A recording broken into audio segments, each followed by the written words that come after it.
Sa panahon ngayon, maraming estudyante ang hindi sapat ang kaalaman base sa kanilang baitang. Ngunit, pamilyar ba kayo sa tinatawag na mass promotion? Kung hindi, samahan nyo kami upang talakayin kung ano nga ba ang nasa likod ng suliraning ito. Ang tinatawag na mass promotion ay ang sapilitang pagpasa sa isang estudyanteng hindi sapat ang kalaman upang tumungtong ng mas mataas na baitang. Isa itong patunay na karamihan sa mga guro ay napipilitan lamang ipasa ang mga bata sapagkat ika nga nila, wala naman kaming choice eh.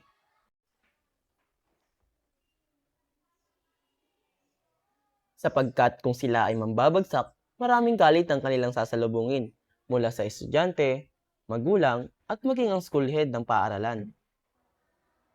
Ating hingin ang pananaw ng ilang kaguruan tungkol sa isyong ito. Okay, sa mass promotion, pabor ako doon sa no read, no pass, no? Kasi kung susundin natin yung mga mass promotion, ipapasa natin yung mga hindi pa makapagbasa. So, sino yung magiging kawawa? Ang mga bata, no?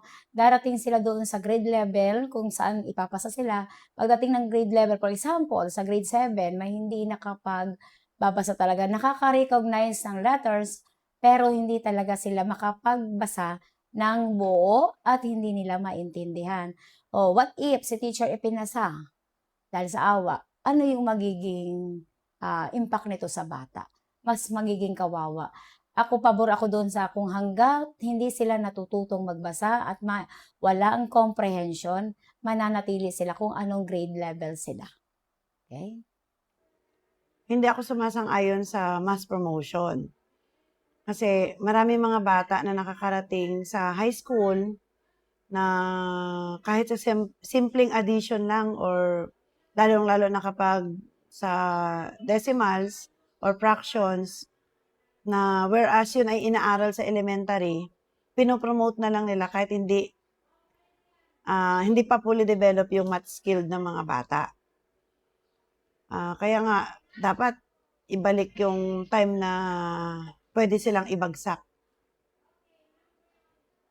Kaya hindi ako sumasang-ayon talaga sa mass promotion. Kaya lang, wala kaming magagawa kasi nga, pag binagsak mo ang bata, maraming mga kaakibat na activity dyan. Intervention, kailangan mo silang i-remedial, at yung mga intervention mo, kailangan may mga documentation, kompleto sa papel. So, ang ginagawa ng teacher, ipasa na lang para walang masyadong papers na kasama. Pero hindi talaga dapat nangyayari yung mass promotion. That's all. Actually, hindi siya pinatupad ng DepEd. Wala talagang kautusan ng DepEd for mass promotion, no? So, yun nga lang, naging kalakaran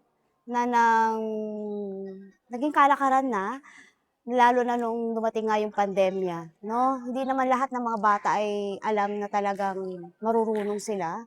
So, yun, nagkaroon nga ng naipasa sila na hindi alam. So, ngayon nakikita yung nagiging epekto nito. Oh, so ako, kung tatanungin sa mass promotion, syempre hindi ako pabor. Kasi parang naipapasa mo yung bata na may kakulangan sa kaalaman. O kaya nagiging mahina yung nagiging produkto nito natin sa ating bayan. Kumbaga, kaya yun, nakikita talaga yung epekto ng mass promotion. Kasi nga, tulad niya, marami yung mga nagkolehiyo na, sa senior high, na hindi talaga sila hinog, kumbaga, when it comes to learning. Okay? So, yun, hindi ako pabor, hindi ako sumasang-ayon na basta na lamang ipasa ang bata kung hindi pa naman sila talaga handa o hindi sila hindi sila qualified na talagang maipasa. Okay, so yun. Sa mga pananaw ng mga kaguruan, mapapatunayan nating hindi sila sang-ayon sa mass promotion. Ngunit, wala silang magagawa kundi sumunod na lamang.